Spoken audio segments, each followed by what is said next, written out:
மக்களுடன் மனதின் குரல். நாட்டு மக்களுடன் உரையாடும் மோடிஜி. 129வது மாதத்தில் தடம் பதிக்கும் பாரத பிரதமரின் மனதின் குரல். 28/12/2025 பகல் 11:30 பொதிகை தமிழ் தொலைக்காட்சி. நமோ மற்றும் சாரல் ஆப்பில் பதிவு செய்து பிரதமரோடு பேசும் வாய்ப்பை பெறுங்கள். வி ரமேஷ் வழக்கறிஞர், மத்திய சென்னை மேற்கு மாவட்டம்.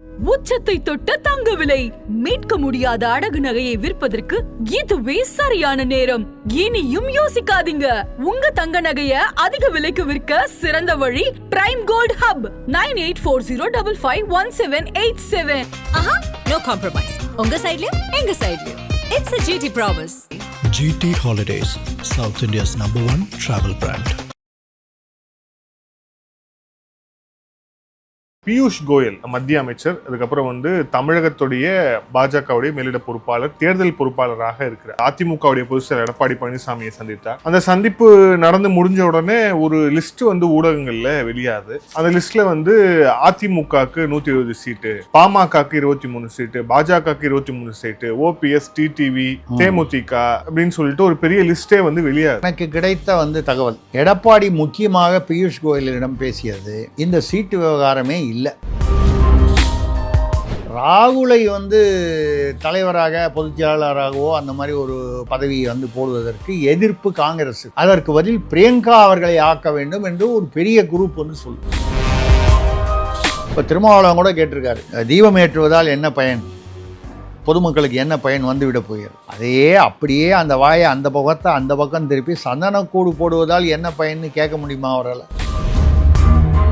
சமூக நீதியை ஒரு காலத்துல பெரியார் தூக்கி பிடித்தார், இப்போ உதயநிதி. சோ அதனால இவருக்கு இளம் பெரியார் அப்படிங்கிற பட்டத்தை சூட்டுகிறோம். சமூக நீதியை தூக்கி பிடித்த எந்த பெரியார் எனக்கு புரியல. இவர்களுக்கு அந்த சமூக நீதி பிடித்திருக்கிறது. எந்த சமூக நீதி?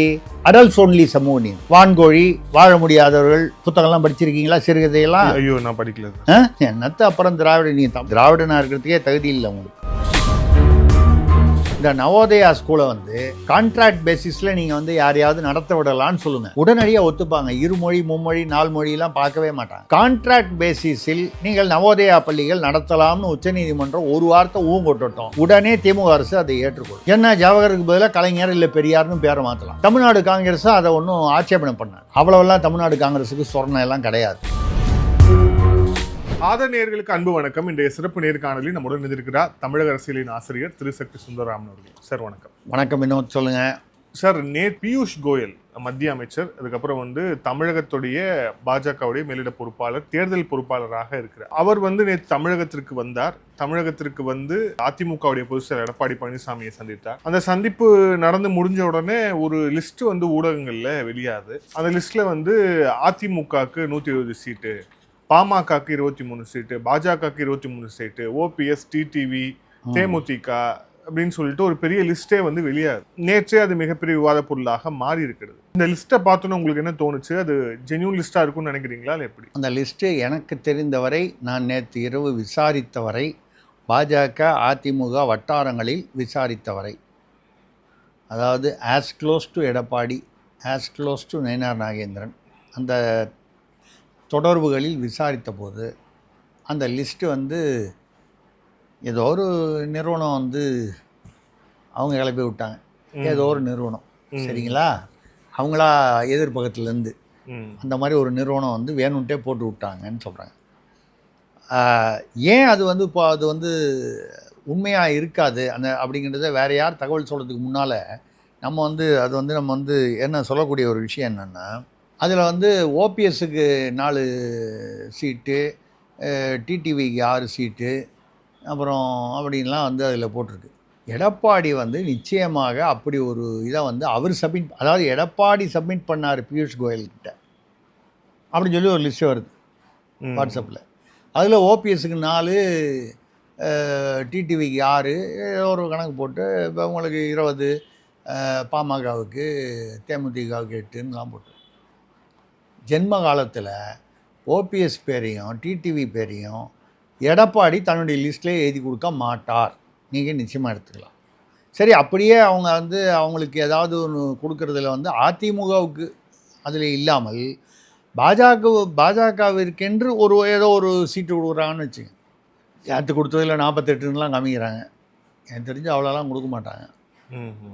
30 அந்த ரேஞ்சில் தான் வரும். இல்லை ஒரு 40-48ன்னு கொடுத்தா என்ன பண்ணுவாங்க, இதுலேருந்து நீங்கள் ஓபிஎஸ்க்கு கொடுங்க, டிடிவி கொடுங்க, அந்த மாதிரி கொடுத்துங்க. தேமுதிக பாமகக்கு அது நேரடியாக எடப்பாடியுடன் அவர்கள் பேசக்கூடிய இதுவும் இருக்காங்க. பாஜகலேருந்தும் பேசுவாங்க, கொஞ்சம் கூட கேட்பாங்க, குறைச்சி வழக்கமான அரசியல் பேரங்கள் 10 கேட்டால் 8 தருவாங்கங்கிற மாதிரி அது ஒரு அந்த வகையில் வரும். நேற்றிரவு எனக்கு கிடைத்த தகவல், எடப்பாடி முக்கியமாக பியூஷ் கோயலிடம் பேசியது இந்த சீட்டு விவகாரமே இல்லை. அதாவது சீட்டு விவகாரம் பேசியிருக்காங்க, இல்லைன்னு சொல்லலை. அவர் ஃபோக்கஸ் எங்கே அப்படின்னு சொன்னால், நீ அந்த கீடிலாம் திடீர்னு ஓகோன்னு அதாவது பரபரப்பாக ஆக்ஷன் எடுத்தீங்க. செந்தில் பாலாஜி ஆகட்டும், ஒரு பொன்முடி ஆகட்டும், இல்லை மற்ற வரிசையாக கே.என். நேரு, ஐ.பெரியசாமி இதெல்லாம்.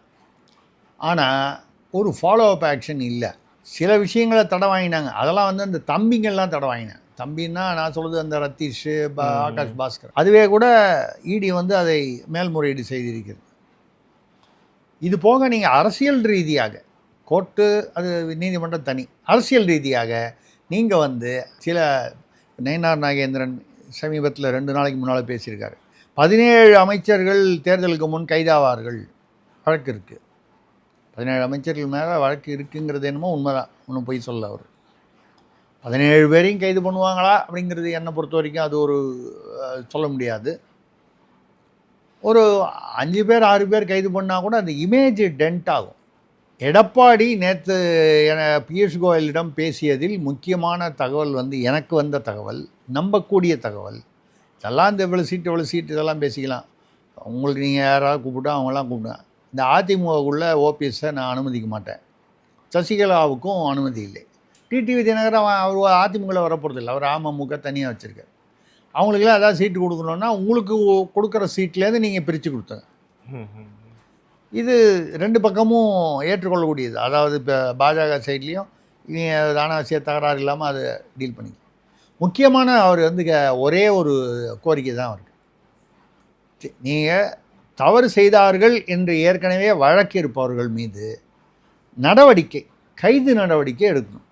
குறைந்தபட்சம் ஒரு 4 அமைச்சர்களாவது வழக்கு இருப்பவர்கள், ஊழல் குற்றத்துக்கு உள்ளானவர்கள், சொத்து குவிப்பு வழக்குக்கு உள்ளானவர்கள் கைது செய்யப்பட வேண்டும். இல்லை என்றால் மக்களுக்கு இந்த நம்ம கூட்டணியின் மீது நம்பிக்கை வராது. திமுக எவ்வளவு ஊழல் செய்தாலும் மோசடி செய்தாலும் அதை பாஜக பார்த்து கொண்டிருக்கிறது அப்படிங்கிற ஒரு எண்ணம் மக்களிடையே வந்திருக்கிறது. சும்மா அப்படி சொல்லுவாங்களே தவிர ஒன்றும் செய்ய மாட்டாங்க. அப்போ நான் எப்படி மக்களை 234 தொகுதியிலையும் போய் ஃபேஸ் பண்ண முடியும் இப்படின்னு ரொம்ப காரசாரமாக விவாதித்திருக்கிறார். இதற்கு நீங்கள் ஒரு முடிவு ஏதோ ஒன்று பண்ணிங்கன்னா தான் மக்களிடையே நான் போய் பேசுவது எடுபடும். ஸோ இந்த வகையில் பார்த்தீங்கன்னா இந்த சீட்டு நம்பர்கள் நேற்று வந்தது எல்லாமே யூகங்கள். இப்போ எனக்கு பொழுது போலன்னா நான் ஒரு யூகமாக போட்டு ஒரு லிஸ்ட்டை போட்டு இதான் இந்த மாதிரி யார் வேணாலும் போடலாம். ஸோ அது இல்லை, அது இன்னும் கொஞ்சம் நாள் பொறுத்து முடிவாகலாம். அது ஒரு பக்கம் இருக்கு. ஓரளவுக்கு ஒரு பேஸ் கிரியேட் ஆகிருக்கும். இவ்வளோ கேட்குறோம், 60 கேட்குறாங்க அப்படின்னு சொல்லுவாங்க. அப்படி தான் கேட்பாங்க. 60 காங்கிரஸில் முதல்ல என்ன பண்ணாங்க, 125 சீட்டை ஐடென்டிஃபை பண்ணாங்க. 125 பேர் வேட்பாளர் ஐடென்டிஃபை பண்ணாங்களான்னு தெரியல, 125 சீட்டுன்னு சொல்லி. அப்புறம் ஆனால் கிட்டிமுட்டி போகும்போது என்ன, போன தடவை 22 கொடுத்தா அது 22 அது ஒட்டி தான் வரப்போகுது. அதுலேயே காங்கிரஸில் குழப்பங்கள் இருக்குது. பிரவீன் சக்கரவர்த்தி பார்த்துட்டு போயிட்டார் விஜயை. கேசி வேணுகோபால் முந்தா நேற்று விஜயோட ஃபோனில் பேசியிருக்காரு. முதல்ல நேரம் பார்க்குறதா இருந்தார், அப்புறம் அதை தவிர்க்க முடியாத காரணத்தினால வரலன்ட்டு. யாரை? தாவேகா விஜய். இந்த பக்கம் ஷோடங்கர் இவங்களோட பேசி, அவர் ஷோடங்கர் கொஞ்சம் சர்ச்சைக்குரிய ஒரு விதத்தில் பேசியிருக்காரு. டிசம்பர் 15 வரைக்கும் அவங்களுக்கு கெடு விதித்தோம். யாருக்கு? திமுகவுக்கு. எங்களுக்கு எத்தனை சீட்டு ப்ளஸ் ராஜ்யசபா சீட்டு ஒன்று ஏதோ ஒன்று, அப்புறம் வேறு என்னென்ன இது அப்படின்னு சொல்லி இவர்களுடைய கோரிக்கைகள்லாம் திமுக தலைமையிடம் கொடுத்து டிசம்பர் 15க்குள் எங்களுக்கு பதில் வேணும்னு கெடு வைத்தோம். கெடு காலம் தாண்டி விட்டது அப்படின்னு சோடங்கர் சொல்லியிருக்காரு.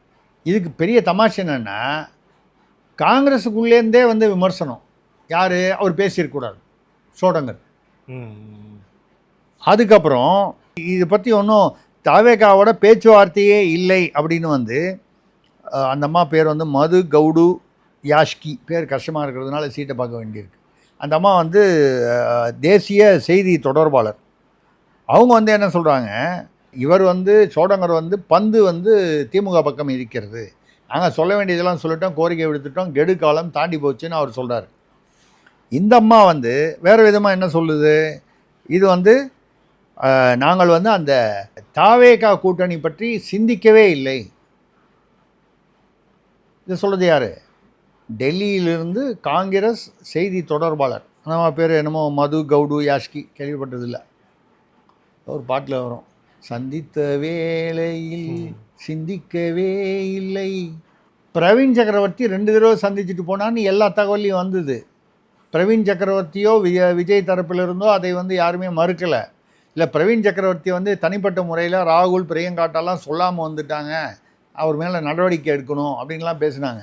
உண்மையிலேயே எடுக்கணும்னா இவ்வளோ நேரம் எடுத்திருப்பாங்க, அது சொல்லி 10 நாள் ஆகுது. அப்போ காங்கிரஸ் என்ன செய்யுது, இங்கேயும் பேசிகிட்டு இருக்காங்க, அங்கேயும் பேசிகிட்டு இருக்காங்க. எங்கே அதிகமாக சீட்டு வரும், எது அதிகமான ஒரு லாபத்தை தரும் அவங்களுக்கு அப்படின்னு அவங்க ஏதோ ஒரு கணக்கு பண்ணி முடிவெடுப்பாங்க. என்னை பொறுத்தவரை கடைசியில் திமுகவுடனே பயணிப்பதாக தான் முடிவெடுப்பார்கள் என்று எனக்கு தோன்றியது. இதில் வந்து உங்களுக்கு வந்து கூடுதல் செய்தி வந்து அமித்ஷா சென்னை வருகிறார், 7ஆம் தேதி வரதா இருந்தார், ஏதோ கொஞ்சம் தள்ளி போயிருக்கு. அவருக்கென்று ஒரு அலுவலகம் வந்து ஒரு தற்காலிக அலுவலகம், அவரை பார்க்க வரவங்க அதுதான் ஒரு ஒரு அலுவலகம் வந்து ஏற்பாடு செய்யப்பட்டிருக்கிறது. அப்படி என்றால் ஏதோ வராரு, ஒரு 4 மணி நேரம் ஒரு நாள் பார்த்துட்டு காலையில் வந்துட்டு சாயந்தரம் போகிறாரு, இன்றைக்கி வந்துட்டு நாளைக்கு போகிறாருன்னு இல்லை. அவர் இங்கே ஒரு 15 நாள் வரை தங்குவார்னு சொல்கிறாங்க. ஒரேடியாக 15 நாள் என்னை பொறுத்த வரைக்கும் தங்குவதற்கு வாய்ப்பில்லை. 4 நாள் தங்கிட்டு அப்புறம் போயிட்டு மறுபடியும் ஒரு 4 நாள். ஆக தமிழ்நாட்டின் மீது பாஜகவின் ஃபோக்கஸ், குறிப்பாக அமித்ஷாவின் ஃபோக்கஸ். ஏன் அமித்ஷா ஃபோக்கஸ்ன்னு தனியாக சொல்கிறோன்னால், வடகிழக்கில் ஒரே ஒரு சீட்டு கூட இல்லாத பாஜக ஒரு காலத்தில் வடகிழக்கு மாநிலங்களில், ஒரு மாநிலத்தில் 8 அந்த சிஸ்டர்ஸ்ன்னு சொல்லுவாங்க, 7 சிஸ்டர்ஸ், அது 7 மாநிலத்தில் 8 மாநிலத்தில் அசாம் சேர்த்து ஒரு சீட்டு கூட இல்லாத பாஜக ஒரு குறைந்த காலத்தில் எல்லாத்துலேயுமே ஆட்சியில் இருந்தாங்க. எல்லாத்துலேயுமேனா ஒன்று பாஜக நேரடியாக அல்லது அந்த உள்ளூரில் அந்த பிராந்திய கட்சிகளுடன் வந்து கூட்டணி ஆட்சி. திடீர்னு பார்த்தீங்கன்னா இந்த பெமா கண்டுன்னு ஒருத்தர் இருந்தார், அவர் 20 மிசோரமா ஏதோ ஒரு இதில் வடகிழக்கு 20 பேர் இருந்தாங்க. இவங்க 28 பேரில் 4 பேரோ 5 பேரோ பிஜேபி, பாக்கி வந்து அந்த ஏதோ ஒரு சின்ன கட்சி. ஒரு நாள் காலையில் பார்த்தா அந்த பெமா கண்டு அவரை மட்டும் விட்டுட்டு பாக்கி 19 பேரும் பாஜக வந்துட்டான். அப்போ அந்த கட்சி தாவல் தடை சட்டம் வந்தார். 20 பேரில் 19 பேரை அலாக்கா தூக்குறாங்க.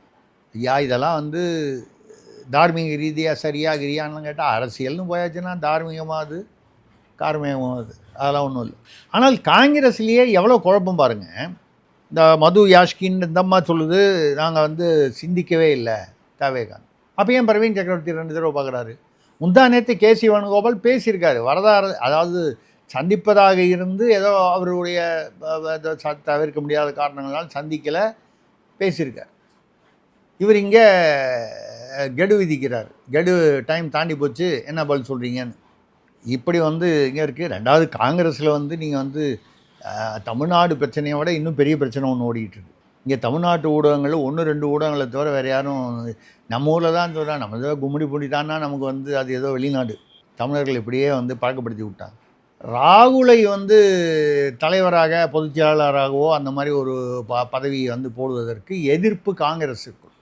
அதற்கு பதில் பிரியங்கா அவர்களை ஆக்க வேண்டும் என்று ஒரு பெரிய குரூப் வந்து சொல்லும். இவர் எப்போ வெளிநாடு போகிறாருன்னே தெரியல, எதுக்கு போகிறாருன்னே தெரியல ராகுல். அதுவும் பாராளுமன்றம் நடக்கும்போது பார்த்து அவர் பாட்டில் எங்கேயோ கிளம்பி பேங்காக் போகிறேன், அங்கே போகிறேன், இத்தாலி போகிறேன்னு போயிடுறாரு, வெனிசூலா போகிறேன்னு போகிறாரு, ஜெர்மனி போயிருக்காரு. இப்போது 2வது அங்கே போய் வந்து இந்தியாவுக்கு எதிராக எல்லாம் போனதோடு பேசணும், இராணுவத்தையே கலைச்சிடலாம், 12 லட்சம் இராணுவ வீரர்களை வந்து வேறு ஏதாவது வேலை பார்க்க சொல்லலாம். இது மாதிரி எனக்கு வந்து எந்த தேசத்துலேயும் ஒரு தலைவர் சொல்ல மாட்டாங்க. ஒரு சின்ன குட்டி நாடாக இருந்தால் கூட ஒரு இராணுவம் இருக்குங்க. ஸோ ராகுல் இப்படியெல்லாம் பண்ணார், நெகட்டிவ் ஒரு லைபிலிட்டியாக இருக்கார் கட்சிக்கு. அப்போ பிரியங்கா காந்தியை வந்து ஒரு பொதுச் செயலாளர், ஏன்னா ஒரு பொறுப்பு தேசிய பொறுப்பு அவங்களுக்கு கொடுக்கணும். இப்போ கார்கேன்னா நான் கார்கே தான் தலைவரா, கார்கே சொல்கிறத கேட்டுற போகிறாங்களா? சோனியா குடும்பம் தான். அதில் ராகுல் வேண்டாம், பிரியங்கா அப்படின்னு ஒரு பெரிய குரூப் வந்து அங்கே அழுத்தம் கொடுக்கும். அவங்க அதை பார்ப்பாங்களா, தமிழ்நாட்டில் வந்து இது அந்த பார்க்க போகிறாங்களா? இது அந்த காங்கிரஸ் பக்கம். ஸோ அந்த அலையன்ஸில் வந்து எனக்கு கிடைத்த தகவல் இந்த சீட்டெல்லாம் பேசிக்கிட்டு இருக்காங்க, ஏதோ கூட குறைச்சி முன்ன பின்ன பேசிகிட்டு இருப்பாங்க. நீங்கள் டிடிவிக்கோ இல்லை மற்றவங்களுக்கோ கொடுக்கணுன்னா பாஜகவுக்கு கொடுக்குறதுலேயே நீங்கள் யாருக்கு வேணாலும் எவ்வளோ நாள் கொடுத்துங்கன்னு சொல்லிட்டாங்க. இது என்னை பொறுத்த வரைக்கும் இயல்பாக தெரிகிறது. ஏன்னா அவர் எடப்பாடிக்கு வந்து எடப்பாடி ஏற்றுக்கொண்டார் அப்படிங்கிற ஒரு அவர் வந்து நிச்சயமாக ஓபிஎஸ்ஐ ஏற்றுக்கொண்டதாக அறிவித்தாலே தனக்கு பலவீனம் என்று நினைக்கிறார். அப்படி இருக்கும்போது அவர் அதை வெளிப்படையாக ஏற்றுக்கொள்வதற்கு வாய்ப்பில்லை. மறைமுகமாகனா இப்படி தான் வரணும். இவங்களெல்லாம் கைது பண்ணோன்னா ஏற்கனவே நயனார் நாகேந்திரனும் பேசி கொண்டிருக்கிறார். இப்பொழுது இவரும் வந்து பியூஷ் கோயலிடம், ஏன்னா பியூஷ் கோயல் வந்து நேரடியாக பிரதமர் மோடி, அமித்ஷா அவர்களுடைய நம்பிக்கையை பெற்றவர், பேசக்கூடியவர். அண்டு இங்கேயும் வந்து அதிமுகவில் வந்து எடப்பாடி மட்டும் இல்லாமல் வேலுமணி, தங்கமணி போன்றவர்களுடன் நேரடி தொடர்பு உள்ளவர். ஓரளவுக்கு தமிழ்நாடு அரசியலை புரிந்தவர். ஏன்னா அங்கே வடநாட்டில் வந்து டெல்லியில் வந்து தமிழ்நாடு அரசியல் புரிஞ்சவங்கன்றது பாஜகலையுமே ஒரு சிலர் தான், எல்லாரும் இல்லை. அதில் பியூஷ் கோயல் முக்கியமானவர். இதுதான் வந்து இந்த கூட்டணி விஷயத்தில். ஸோ இந்த கூட்டணி விஷயத்தில் என்ன நடக்கும்னு சொல்கிறத விட பொங்கலை ஒட்டி சில அமைச்சர்கள் கைது, திமுக அமைச்சர்கள் கைது இருக்கலாம். இதில் இப்போது அடுத்த முக்கியமான விஷயம் பார்த்தோன்னா, திருப்பரங்குன்றம் நம்ம ஏற்கனவே விரிவாக வந்து பேசியிருந்தோம் போன காணொலியில். இப்போது அங்கே வந்து அங்கே மேலே இருக்கக்கூடிய சிக்கந்தர் தர்காவில் சந்தனக்கூடு திருவிழா வந்து நடைபெற்றிருக்கு. அதுக்கு வந்து அரசு அனுமதிச்சிருக்கிறத விமர்சிக்கக்கூடிய விஷயங்களும் நம்ம வந்து பார்க்குறோம். அவங்கள அனுமதிக்கிறீங்க, நாங்களும் போகிறோம்னு சொல்லிட்டு பெண்கள் சிலர் வந்து விளக்கு எடுத்துக்கிட்டு போகிற அந்த காட்சி, தள்ளுமொழி ஏற்படுறது எல்லாத்தையுமே பார்க்குறோம். இது ஆக்சுவலி எப்படி அங்கே இருக்கக்கூடிய மக்கள் வந்து இதை எப்படி ரிசீவ் பண்ணுவோம்?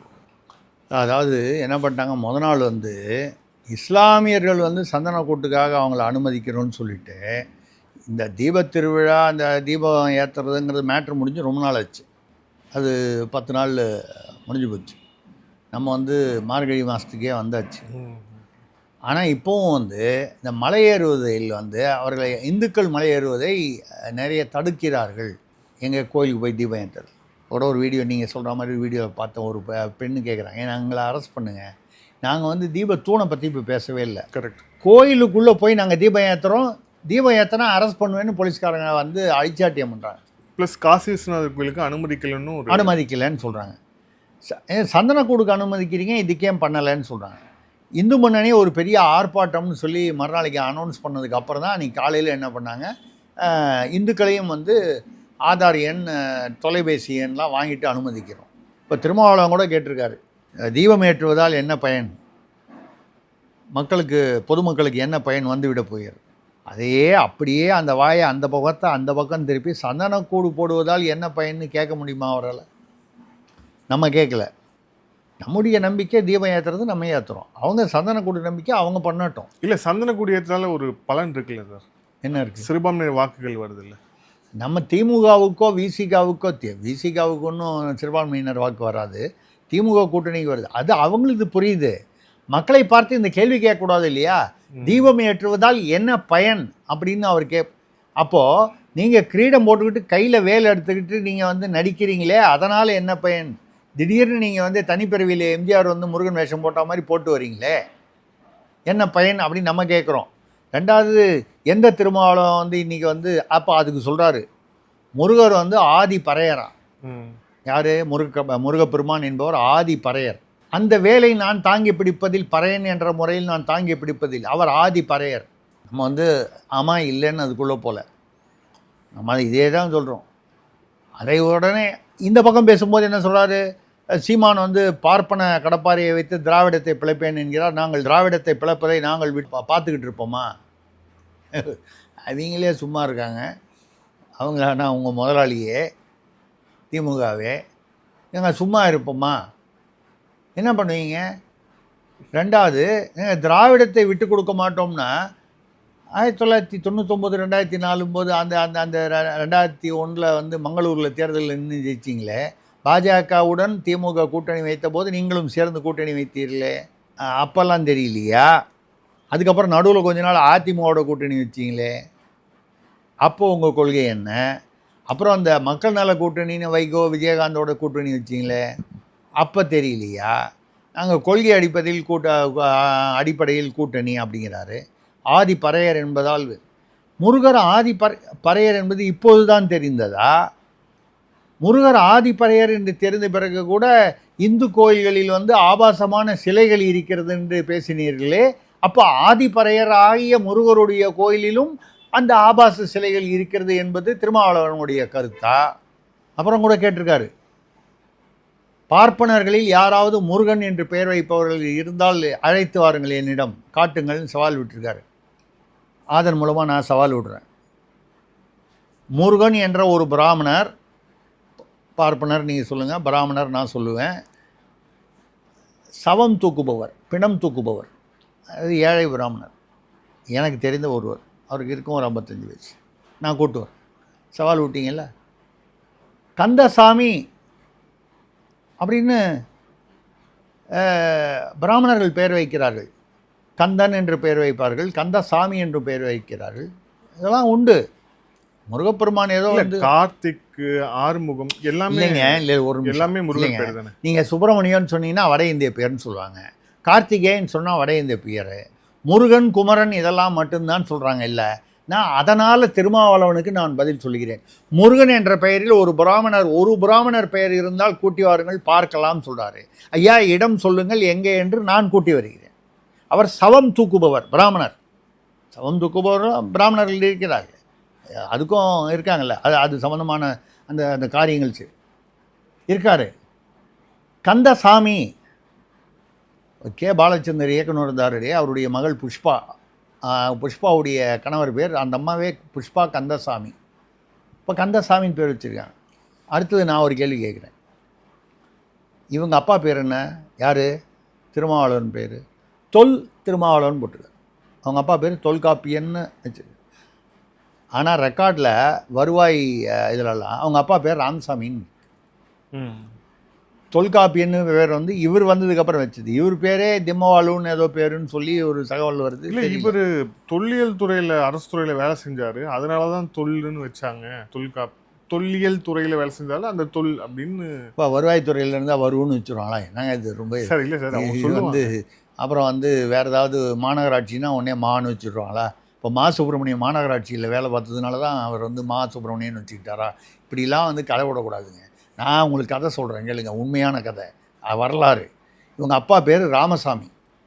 அப்போ ராமசாமிங்கிற பேர் உங்களுக்கு பிடிக்கலன்றதுனால தான் உங்கள் அப்பா பேரை வந்து நீங்கள் அவர் ராமசாமி, அதாவது திருமாவளவனுடைய தந்தையான ராமசாமி என்பவர், அவர் வாழ்ந்த காலத்தில் தன்னுடைய பெயரை அவர் வந்து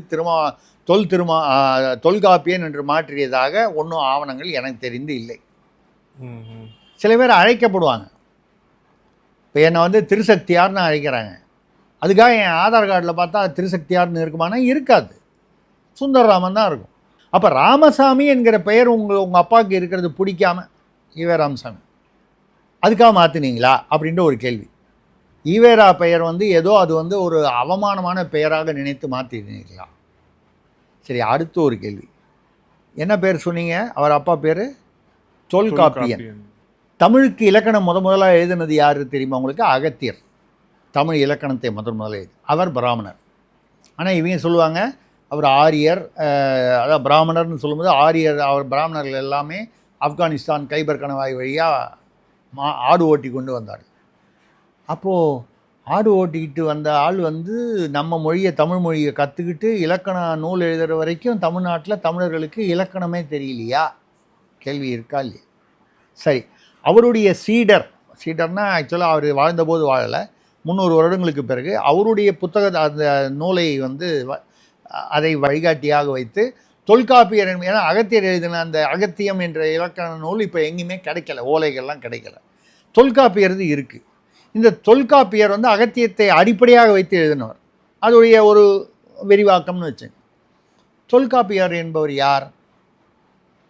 பிராமணர் என்ற ஆவணங்களை என்னால் கொடுக்க முடியும். அதாவது அந்த தொல்காப்பியத்திலேயே அது இருக்கிறது. நச்சினார்க்கினியர் அவருடைய சிஷ்யர், அவரும் பிராமணர். நான் வந்து பெருமைக்கா அப்படிலாம் ஒன்றும் சொல்ல.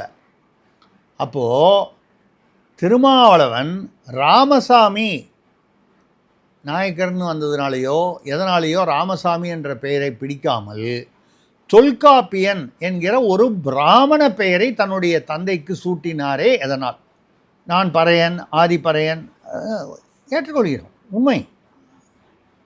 அப்போ உங்கள் அப்பாவுக்கு வந்து தொல்காப்பியன் என்கிற பிராமண பெயரை எதற்காக சூட்டினீர்கள்? ஐயா தொல் திருமாவளவன் அவர்களே, நீங்கள் பிராமணரா, இல்லை உங்கள் தந்தை பிராமணரா, பார்ப்பனரா, அப்படி சொன்னால் தானே பிடிக்கும் அவங்களுக்கு.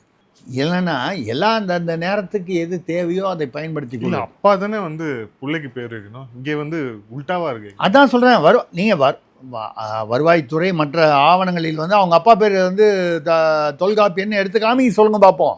இவர் மற்றவங்களுக்கெல்லாம் சவால் விடுறாருல, முருகன் பேரில் ஒரு பிராமணன் இருக்காரான்னு கேட்குறாருல, நான் கூப்பிட்டு வரேன், அவருடைய ஆதார் கார்டோடு கூப்பிட்டு வரேன். கந்தசாமிங்கிற பெயர் உள்ளவர் ஒரு புகழ்பெற்ற ஒருத்தரை சொல்லிவிட்டு அது இல்லாமல் ஒரு 3-4 பேர் இருக்காங்க கந்தசாமி என்று வைத்திருப்பவர். பிராமணர்களிலும் அந்த மாதிரி பெயர்கள் வைக்கல.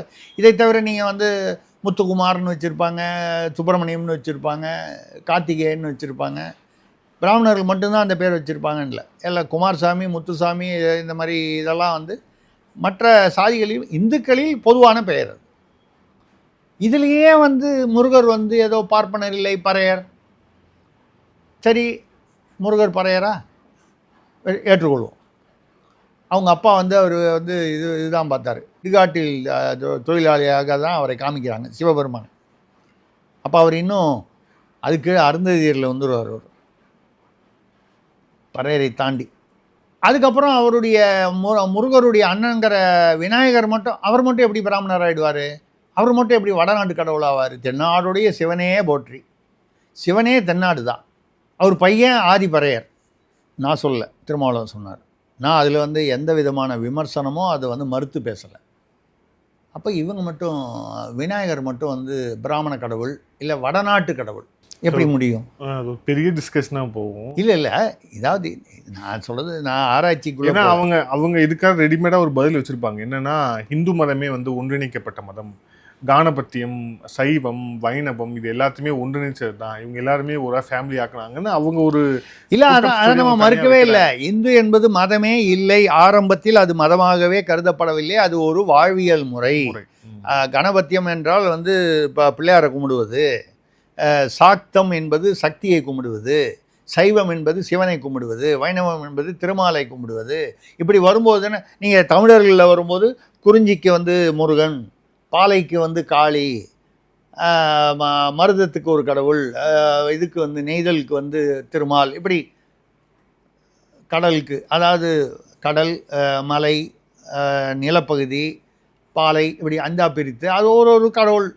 அந்த காலத்தில் நீங்கள் தமிழர்கள்னு வச்சாலும் இதே கடவுள்கள் தான் இருந்திருக்காங்க. அதில் வந்து காளி இருந்திருக்காங்க, அதாவது சக்தி இருந்திருக்காங்க, சிவன் இருந்திருக்காரு, திருமால் இருந்திருக்கிறாரு, முருகர் இருந்திருக்கிறாரு. இல்லை நீங்கள் பொதுவாக இந்துக்கள்னு எடுத்தாலும், ஏன்னா பொதுவாக இந்துக்கள்னு எடுத்திங்கன்னா தமிழ்நாடு தாண்டி ஃபுல்லாக இருக்கேன், இந்தியா ஃபுல்லாக. ஒரு காலத்தில் வந்து எங்கெங்கேயோ சைபீரியாவில் கூட பிள்ளையார் கோயில் இருக்குது, சீனாவில் பிள்ளையார் கோயில் இருக்குது, முருகன் கோயில் இருக்குது. இந்தோனேஷியாவில் வந்து இப்போ சமீபத்தில் கட்டப்பட்ட அந்த கோயிலெலாம் நான் சொல்ல, தொன்று தொட்டு இருக்கக்கூடிய நம்ம அந்த தென்னிந்திய கலாச்சாரத்துடைய கோபுரம், நான் மேடான்கிற நகரத்தில் வந்து, அது மைதானம்ங்கிற தமிழ் வார்த்தையிலிருந்து வந்த இடம் தான் மேடான்கிற நகரம். நானே வந்து இந்தோனேஷியா மொழியில் வந்து 800 தமிழ் வார்த்தைகள் வந்து மருவி அதில் எப்படி அங்கே வந்ததுங்கிறத பற்றி எழுதி ஒரு ஆராய்ச்சி கட்டுரை வந்து தஞ்சை பல்கலைக்கழகத்தில் இன்னும் இருக்கிறது. மேடான்னு ஒரு நகரம், மெட்ராஸ் மாதிரி. அது மேடான்னா என்னென்னா மைதானம்னு இருந்தது. மைதானம் என்பது எகைன் வந்து பார்த்தீங்கன்னா நீங்கள் வந்து தமிழ்னு சொல்லலாம், வடமொழி கலந்த தமிழ்னு சொல்லலாம். நீங்கள் தமிழில் சொன்னால் திடல்னு சொல்லுவீங்க, வடமொழி கலந்தபோது அதற்கு பெயர் மைதானம் என்று வந்தது. இந்தியில் போகும்போது அதுவே மைதான் என்று சொல்லிவிட்டேன். இப்படி நீங்கள் சும்மா வந்து அது இல்லை இது இல்லைன்னு சொல்லலாமே தவிர, இந்த மொழிகளும் சரி, இந்த கடவுள்கள், நம்பிக்கைகள் எல்லாமே பின்னி பிணைந்தவை. இதில் ஆங்காங்கு சில மாற்றங்கள் அங்கங்கே வந்திருக்கலாம்.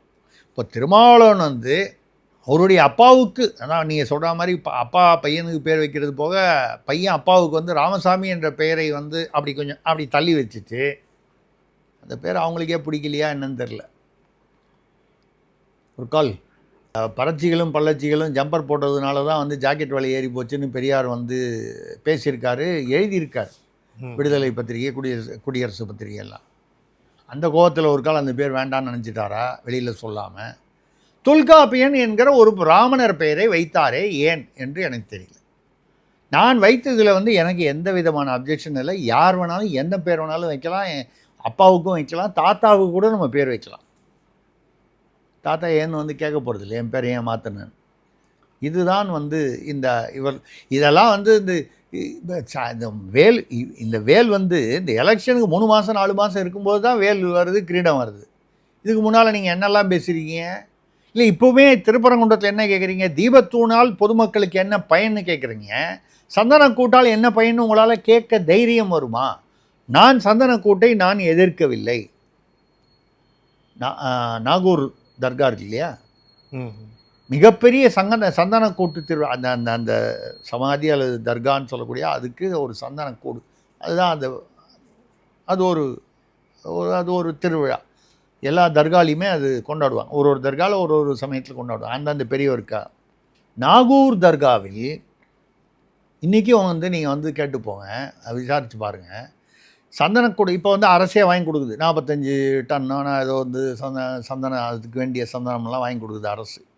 அது மசூதிகள் வந்து அவங்க வரக்கூடிய பணங்கள், தர்காவில் வரக்கூடிய பணங்கள் அவங்களே வச்சுக்கிறாங்க. அரசு கட்டுறதில்ல, வரி கட்டுறதில்ல. கிறிஸ்தவர்கள் சர்ச்சுக்குலேருந்து வசூல் பண்ணுறது அவங்களே வச்சுக்கிறாங்க. ஆனால் அவங்களுக்கு செலவு. ஒரு கிறிஸ்தவ பாதிரியாருக்கு வந்து 15,000 ரூபாலேருந்து 20,000 ரூபா ஸ்டாலின் வந்து தான் வந்து சம்பளத்தை ஏற்றினார். அவங்களுக்கு வர வருமானம் அவங்களுக்குள்ள சம்பளம் வந்து அரசுன்னா நம்ம என்ன சொல்கிறோம்? அறநிலையத்துறையையும் நிர்வாகம் பண்ணக்கூடிய அரசு. இன் எஃபெக்ட் வந்து கோயிலேருந்து பணம் வந்து இந்துக்கள்கிட்டேருந்து வாங்கி சர்ச்சுக்கு மசூதிக்கு கட்டுறதுக்கோ இல்லை வந்து புனரமைப்புக்கோ இல்லை அவங்களுக்கு சம்பளம் கொடுக்குறதுக்கோ கொடுக்குறீங்க. நான் வந்து அது கூட வந்து ஒரு மத நல்லிணக்கம் கொடுங்கன்னு தான் சொல்கிறேன். ஆனால் இங்கே இருக்கிற அர்ச்சகர்களுக்கெல்லாம் மட்டும் 3,000 4,000 சம்பளம் கொடுக்குறீங்களா? அங்கே 15னா 20 ஆக்குறீங்களா? அதே 20 நீங்கள் எல்லாருக்கும் வைங்கன்ற, எல்லாருக்கும் கொடுங்கன்ற. அது இல்லை. அந்த சந்தனக்கூடு எதுக்காக சொன்னால், நாகூர் சந்தனக்கூடில் இன்றைக்கும் வந்து முதல் சந்தனம் அரசு இன்றைக்கி வாங்கி கொடுத்தா கூட முதல் அந்த சந்தனம் 1 கிலோவோ 5 கிலோவோ 10 கிலோவோ வாங்கி கொடுப்பது கல்யாண சுந்தரம் ஐயர் என்ற ஒருவருடைய குடும்பம். அவரெல்லாம் போயாச்சு.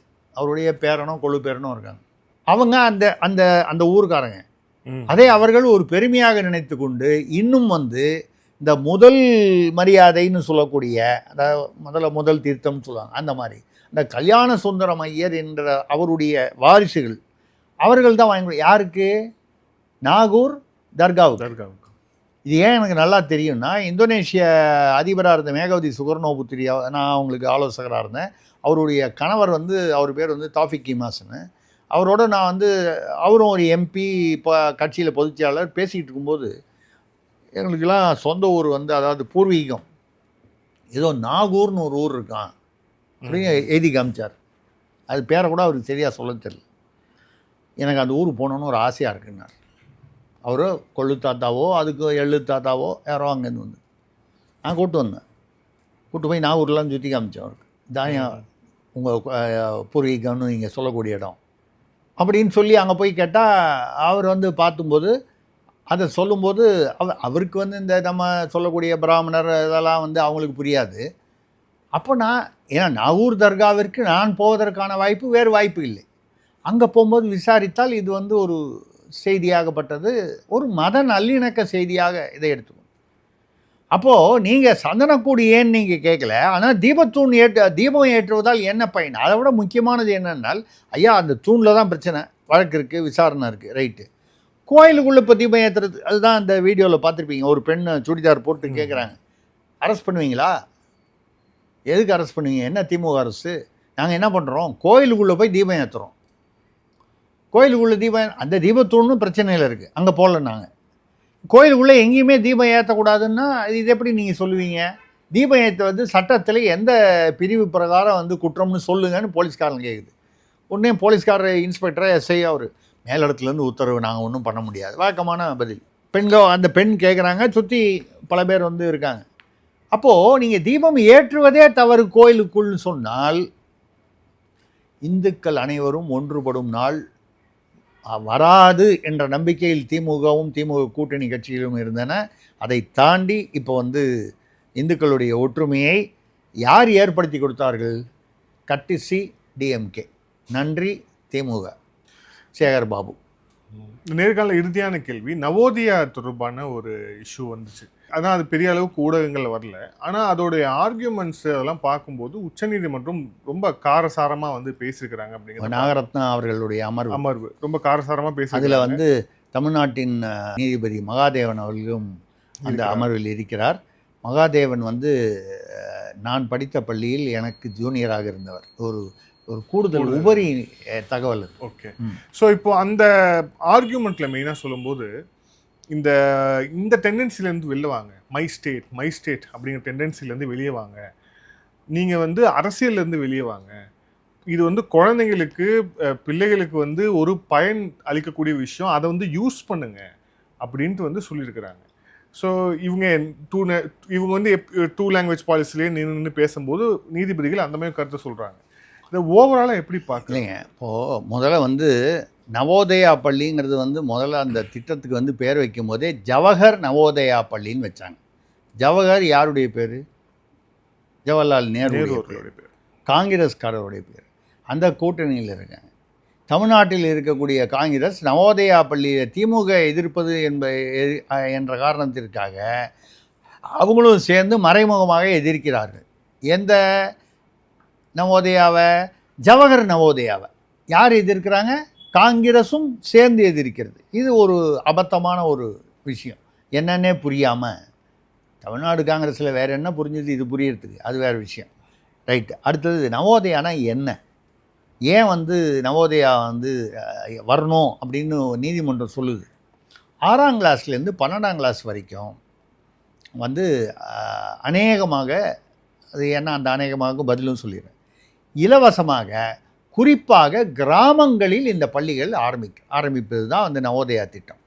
இதில் வந்து எல்லா விதமான பாடங்களும் வழக்கமான இது இப்போ இன்றைக்கி இருக்கக்கூடிய ஏஐ எனப்படக்கூடிய ஆர்டிஃபிஷியல் இன்டெலிஜென்ஸ் வரைக்கும் அதில் வந்து சொல்லிக் கொடுக்கறதான ஏற்பாடுகள் இருக்குது.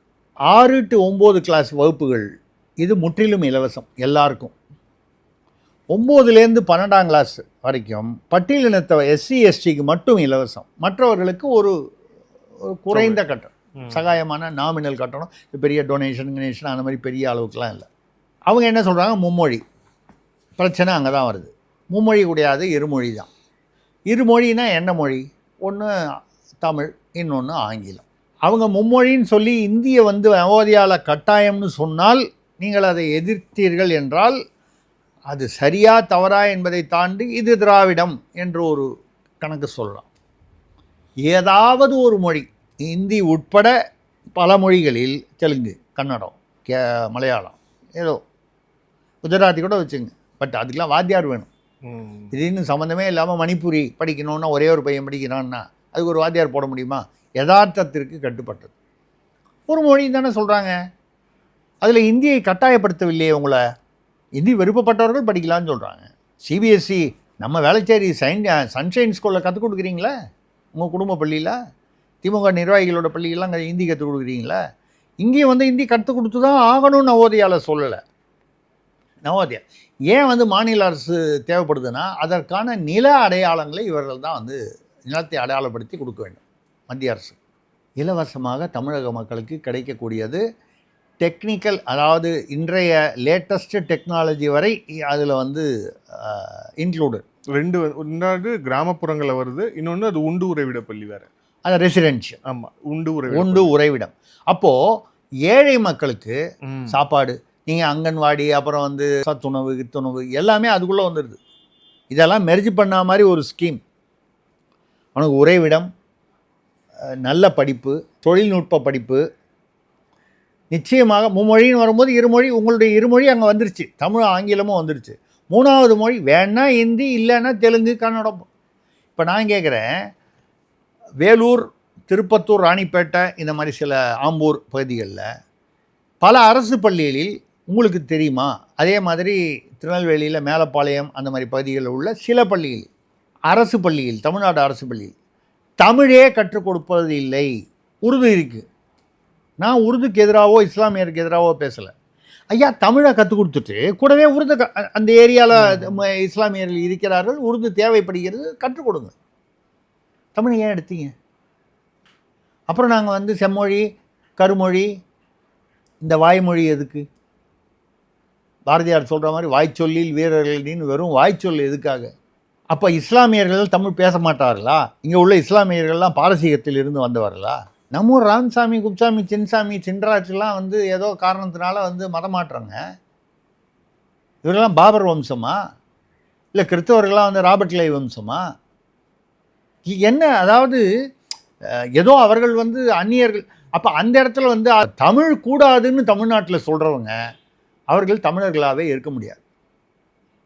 இதைத்தான் சொல்கிறோம், திராவிடம் வேறு தமிழ் வேறுன்னு திருப்பி திருப்பி சொல்கிறது என்னென்னா, யாரெல்லாம் தமிழை வந்து ஓட ஓட விரட்டுகிறார்களோ, ஈரோட்டுக்காரர் தொடங்கி தமிழை சனியன், தமிழை படித்து பிரயோஜனம் இல்லை, வேலைக்காரியிடம் ஆங்கிலத்தில் பேசவும், அவரை கும்பிட்றீங்க தமிழ் பெரியார்னு. நாங்கள் வேற ஒன்றும் சொல்லலை, நீங்கள் கும்பிடுங்க, அவரை உங்களுக்கு பிடிச்சிருக்கு கும்பிடுங்க. இல்லை, இப்போ இளம் பெரியாருக்கு மாறியாச்சு நாங்கள்லாம். இல்லை, அது பெரியார்னா அது ஒரு கட்டமைப்பு, ஒரு இமேஜ் இருக்குது. அந்த இமேஜ் யாருக்கு எவ்வளவு இருக்குது? பெரியாரை நிறைய, அப்புறம் நான் உள்ளே போனோம், ஆணைமுத்து புத்தகத்துக்குள்ளே போனோம், சாமி சிதம்பரனார் புத்தகத்துக்குள்ளே போனோம். இல்லை சார், அமைச்சர் ஏவா வேலை சொல்லியிருக்கிறார். இல்லை, அவர் படிச்சிருப்பாருங்க. நான் படிக்கும்போது அவர் படிக்க மாட்டாரா? காவிரி நதிக்கரையிலலாம் என்னெல்லாம் நடந்தது, என்ன விளையாட்டுகள்லாம் நடந்தது, அதெல்லாம் வந்து இல்லை, அவர் என்ன சொல்றாருன்னா சமூக நீதி அடிப்படையில் சொல்றாரு. சமூக நீதியை ஒரு காலத்தில் பெரியார் தூக்கி பிடித்தார், இப்போ உதயநிதி. ஸோ அதனால இவருக்கு இளம் பெரியார் அப்படிங்கிற பட்டத்தை சூட்டுகிறோம். சமூக நீதியை தூக்கி பிடித்த எந்த பெரியார் எனக்கு புரியல. பார்ப்பானையும் பாம்பையும் கண்டால் வந்து பார்ப்பானை அடின்னு சொன்னது மட்டும் இல்லாமல், பார்ப்பானை மலம் என்று சொன்னால் சாக்கடையாக இருக்கும் முஸ்லிமை உள்ளே கொண்டு வருகிறீர்கள். முஸ்லிமை சாக்கடை சமூக நீதி. அது பறச்சியும் பள்ளச்சியும் ஜம்பர் போட்டுக்கிட்டதுனாலையும் வந்து அவர் அந்த ஜாதியிலேருந்து வேலைக்கு வந்ததுனாலையும் தான் வந்து கூலி ஏறி போச்சு, துணி விலை ஏறி போச்சுன்னு சொன்னாரே, அது சமூக நீதியா? ஆணுக்கும் பெண்ணுக்கும் கற்பை பொதுவில் வைப்போம்னு சொன்னவர் வந்து மகாகவி பாரதி வந்து சமூக நீதியா? இல்லை கர்ப்பப்பையை அறுத்து எறிஞ்சிக்கிட்டு ஆம்பளை 3 வப்பாட்டி வச்சுக்கிற மாதிரி பொம்பளை 4 வப்பாட்டன் வச்சுக்கலான்னு சொன்னது சமூக நீதியா? இவர்களுக்கு அந்த சமூக நீதி பிடித்திருக்கிறது. எந்த சமூக நீதி? அடல்ட்ஸ் ஒன்லி சமூக நீதி. வான்கோழி, வாழ முடியாதவர்கள் புத்தகம்லாம் படிச்சிருக்கீங்களா? சிறுகதையெல்லாம்? ஐயோ, நான் படிக்கல. என்னத்த அப்புறம் நீ திராவிடனாக இருக்கிறதுக்கே தகுதி இல்லை உங்களுக்கு. பெரியார் வந்து ஒரு காம உணர்ச்சி ஏற்பட்டால் ஒருவன் வந்து பெற்ற தாயுடனோ இல்லை பெற்ற மகளுடனோ உறவு வைத்துக் கொள்ளலாம், உடல் உறவு. அப்படி அவர் சொல்லவே இல்லை அப்படின்ட்டாங்க. சீமான் சொன்னாரு, கான்ட்ரோவர்சி. அதுக்கப்புறம் அப்படி பெரியார் அப்படி சொல்லவே இல்லை. இல்லை, அப்புறம் வந்து ஏதோ ஒரு பக்கத்தில் 21ஆம் பக்கமாக என்னமோ வந்து முன்னேற்ற கழகக்காரெல்லாம் வந்து தன்னுடைய லாபத்துக்காக பொண்டாட்டியோட விற்றுருவான்னு சொன்னாங்க. இப்போ சொல்லவே இல்லைன்னா, குடியரசு விடுதலை பத்திரிகையில் வந்தது அவருடனே இருந்த ஆணைமுத்து, சாமி சிதம்பரனார் போன்ற ஒரு சில அவருடைய சிஷ்யர்கள், அவர்கள் வந்து இவரை விமர்சித்து எழுதவில்லை. இவர் சொன்னதெல்லாம் எழுதும்போது 10 விஷயத்தில் அதில் நடுவில் வருது 4 விஷயம். விமர்சித்து எழுதினா அவர் எது வேணும்ட்டே பொய்யா எழுதிட்டாங்கன்னு சொல்லுவோம். பாருங்க, நவோதியா ஆரம்பித்தாலும் பெரியார் வந்துட்டார். ஸோ இப்போ இந்த நவோதியாவில் அப்போது இந்த இல்லை, நான் என்ன சொல்கிறேன், நவோதயா பள்ளி வைங்க, அதுக்கு கலைஞர் நவோதயா பள்ளின்னு பேர் வச்சுங்க. இல்லையா, ஈவேரா பெரியார் இல்லை பெரியார் நவோதயா பள்ளின்னு வைங்க. தமிழ்நாட்டு ஏழை மக்களுக்கு அந்த பயன் நலன் கிடைக்கட்டும். என்ன வேணால் பேர் வைங்க, எதுக்கெல்லாமோ வைக்கிறீங்க, நூலகத்துக்கு வைக்கிறீங்க, அதெல்லாம் நம்ம ஒன்றும் ஏன்னு கேட்கல, ஏதோ ஒரு பேர் வைக்கணும். இல்லை, இன்னொரு ஆர்கியூமெண்ட்டும் இருக்குல்ல, நாங்கள் தான் இல்லம் தேடி கல்வி கொடுக்குறோம்ல, பையன் வீட்லேயே உட்காந்துட்டு இருந்தா கல்வி வந்து அவனை தேடி வந்துடுது, அப்போ எதுக்கு வேற ஒரு ஸ்கூலு அப்படின்னு அவங்க ஆர்கியூமெண்ட். அப்போ எல்லா அரசு பள்ளியும் இல்லம் தேடி கல்வி வருதுன்னா அப்போ எல்லா அரசு பள்ளியும் மூடிடலாமா? தனியார் பள்ளியில் மூடலாமா? சன்ஷைனை மூடிடலாமா? இல்லை, ஏற்கனவே 207. இல்லை, நான் கேட்குற கேள்விக்கு நீங்கள் பதில் சொல்லணும். சன்ஷைன் அது விஜய் சொன்னார், அரசு பள்ளி மூடினதை பற்றி. ஆமாம், அரசு பள்ளிகள் பல பள்ளிகள் மூடப்பட்டிருக்கின்றன. ஆதி திராவிட தங்கும் விடுதிகள் 1311 300க்கு மேலே வந்து மூடப்பட்டிருக்கின்றன. அது மூடினதுக்கப்புறம் புதுசாக வந்து தங்குமிடம் வந்து ஹாஸ்டல் தங்குமிடம் 40 கோடி கட்டுறாங்க. ஏன் இருக்கிற 300 இழுத்து மூடிட்டீங்க, புதுசாக ஒன்று 40 கோடி கட்டுறீங்கன்னா என்ன அர்த்தம்? அதுக்கப்புறம் அவங்களுக்குலாம் அந்த பொது சமையல் முன்னால் சொல்லும்போது எல்லா இடத்துலையும் வந்து சமையல் ஆட்கள் சமையலுக்கு வேலைக்கு 2 லட்சம் 3 லட்சம் வாங்கிட்டு அப்ப பண்ண முடியாது. நான் ஒரு 10-12,000 சம்பளம் வரும், அது போட்டாங்க. இப்போ என்ன சொல்லிட்டாங்க, அங்கே சமைக்க வேணாம், பொது சமையலறை வச்சு அங்கேருந்து ஒரு 50 தங்குமிடத்துக்கு சப்ளை. ஏன் அந்த பொது சமையலறை கட்டத்துக்கு இப்போ 45 லட்ச ரூபா வெறும் சும்மா ஒரு ஒரு இது போட்டு மேலே ஆஸ்பெஸ்டாஸ் ஷீட் போகிறதுக்கு 45 லட்ச ரூபா. கிச்சன் அதுக்கு எவ்வளோ? 45 லட்ச ரூபா. 10 லட்ச ரூபாய்க்கு மேலே 5 பைசா ஆகாது கட்டுறதுக்கு. அரசு நிலமாக கட்டுங்க, நிலம் வாங்குவானே, நிலம் வாங்க வேண்டிய அவசியம். புறம்போக்கு நிலமோ அரசு நிலமோ எங்கே நிலம் இருக்கோ அங்கே கட்டுங்க. இல்லை இருக்கக்கூடிய ஒரு ஏதோ ஒரு பயன்படுத்த இல்லாத பயன்பாட்டில் இல்லாத ஒரு அரசு ஏதோ ஒரு கட்டடம்னு வைங்க, அதுலேயே கூட வைக்கலாம். ஒரு சமையல்ன்னு இந்த ரூம் பெருசு இருந்தாலே ரொம்ப பெருசு, இந்த ரூம் அளவுக்கு இருந்தாலே போதும். இப்படி இல்லை, இவங்களுக்கு என்னன்னா அங்கே சமையக்காரன்னு அங்கே ஒரு கான்ட்ராக்ட் போட்டு அது அப்பாயின்மெண்ட்டில் காசு, அப்புறம் இங்கே வந்து பொது சமையல் கூட கட்டுறதுல அதில் ஒரு காசு, அப்புறம் அந்த சமையல் அதுக்கு கான்ட்ராக்ட் விடணும், அந்த சமையல் பண்ணுறதுக்கு பொது சமையலுக்கு அதுக்கு ஒரு கான்ட்ராக்டு, அதுக்கு ஒரு காசு. அப்புறம் அதை வந்து இந்த ட்ரை சைக்கிள் மாதிரி ஏதோ வண்டி கிண்டி வச்சு ஒரு 90 இடத்துல கொண்டு போய் 50 இடத்துல கொண்டு போய் அதுக்கு ஒரு விநியோகம் பண்ணணும், அதுக்கு ஒரு கான்ட்ராக்ட். இப்போ மட்டும் நீங்கள் இவங்ககிட்ட சொல்லுங்கள், இந்த நவோதயா ஸ்கூலை வந்து கான்ட்ராக்ட் பேசிஸில் நீங்கள் வந்து யாரையாவது நடத்த விடலான்னு சொல்லுங்கள், உடனடியாக ஒத்துப்பாங்க. 2 மொழி 3 மொழி 4 மொழியெலாம் பார்க்கவே மாட்டாங்க. கான்ட்ராக்ட் பேசிஸில் நீங்கள் நவோதயா பள்ளிகள் நடத்தலாம்னு உச்சநீதிமன்றம் ஒரு வார்த்தை ஊங்கொட்டட்டும், உடனே திமுக அரசு அதை ஏற்றுக்கொள்ளும். என்ன ஜவஹருக்கு பதிலாக கலைஞர் இல்லை பெரியார்னு பேரை மாற்றலாம். தமிழ்நாடு காங்கிரஸும் அதை ஒன்றும் ஆட்சேபணம் பண்ணாது. அவ்வளோவெல்லாம் தமிழ்நாடு காங்கிரஸுக்கு சொர்ணம் எல்லாம் கிடையாது. அப்படியே சொர்ணம் இருந்தால் கூட திருச்சி வேலுசாமி மாதிரி 1-2 பேர் வந்து சொர்ணையாக இருப்பாங்க. ஒரிஜினல் காங்கிரஸ்காரங்க 1-2லாம் கிடையாது, ஒருத்தர் தான் இருக்கார். ஒருத்தர் தான். நான் ஒரு மரியாதைக்காக நாளைக்கு சொன்னால் நான் என்னமோ திருச்சி வேலுசாமிக்கு நண்பர்னு அப்படி எனக்கு அவர் தெரிந்தவர் தான், ஆனால் வந்து பெரிய நெருக்கமான நண்பர்லாம் நம்ம அப்படி சொல்ல வேண்டான்றதுனால ஒரு அந்த 2ஆவது நம்பர்ல கார்த்திக் சிதம்பரம் ஓரளவுக்கு கார்த்திக் சிதம்பரத்தை ஓரளவுக்கு சில விஷயங்களில் எடுத்துருவார். அவருடைய குடும்ப சொத்து அந்த விவகாரங்களை தள்ளிவிட்டு பார்த்தீர்களானால் ஓகே, அவர் அதில் பார்க்கும்போது அவர் அசல் காங்கிரஸ்காரராக இருப்பார். அதை விட்டு நீங்கள் பார்த்தீங்கன்னா இதுதான் வந்து என்னை பொறுத்தவரை நவோதயா பள்ளி உச்சநீதிமன்றம் வந்து மேலும் ஏற்கனவே உச்சநீதிமன்றம் கொடுத்த தீர்ப்புக்கு மறுபடியும் ஒரு ரெஃபரன்ஸ் கேட்டு இவர் வில்சன் அவர்கள் போனது தான் இப்போ இந்த பதில் சொல்லியிருக்காங்க. என்ன மை ஸ்டேட்டு இவங்க மாற்ற முடியாது. அடைந்தால் திராவிட நாடு, இல்லையேல் சுடுகாடுன்னு அண்ணாதுரை ஆரம்பித்தார். அப்போ உடனே நேரு கடிதாசு எழுதினார், இது போட்டிங்கன்னா பிரிவினைவாதத்தில் 124 செக்ஷனில் வந்து உங்களை புக் பண்ண முடியும்னு. உடனே மாநிலத்தில் சுயாட்சி, மத்தியில் கூட்டாட்சி, வீடு இருந்தால் தான் ஓடு வைக்க முடியும். ஆமாம், இதெல்லாம் வந்து மாற்றிட்டாங்க. ஆனாலும் இவர்கள் வந்து பாரதம் இந்தியா இதிலிருந்து தமிழ்நாட்டை பிரித்து காண்பித்தே இந்த தமிழர்களை வந்து ஒட்ட விடாம. ஆனால் தாங்க எங்கே போனாலும் நம்மளை பார்த்தா மதராசின்றான். இல்லை தமாஷ் என்னன்னா பாவம் நம்மளோட சேர்ந்து திராவிடம்ன்ற பேரில் வந்ததுனால கன்னட பெங்களூர்லேருந்து போனாலும் கேரளாவிலேருந்து போனாலும் மதராசின்னு தான் சொல்கிறான். அதை வந்து பெருமையாக சொன்னாலும் பரவாயில்ல, வித்தியாசமாக சொல்கிறான். இதுதான் இவர்களுடைய இந்த நவோதயா பள்ளி அரசியல் வந்து இதுதான். என்னை பொறுத்தவரை ஒன்று, இவங்க நவோதயா பள்ளியை ஏற்றுனா என் கலைஞர் பேரோ இல்லை பெரியார் பேரோ வச்சுட்டு போங்க, மக்களுக்கு நல்லது, மாணவர்களுக்கு நல்லது நடக்கட்டும். ஒன்று. ரெண்டாவது, நீங்கள் அந்த நவோதயா பள்ளியில் நீங்கள் முற்றிலுமாக ஏற்றுக்கொள்ள வேண்டும் என்றால் மத்திய அரசோ உச்சநீதிமன்றமோ இதை நீங்கள் கான்ட்ராக்டில் விடலாம் என்று சொல்லிவிட்டால் ஏற்றுக்கொள்வார். நன்றி சார், பல்வேறு கேள்விகள். Thank you sir. மிக்க நன்றி, வணக்கம்.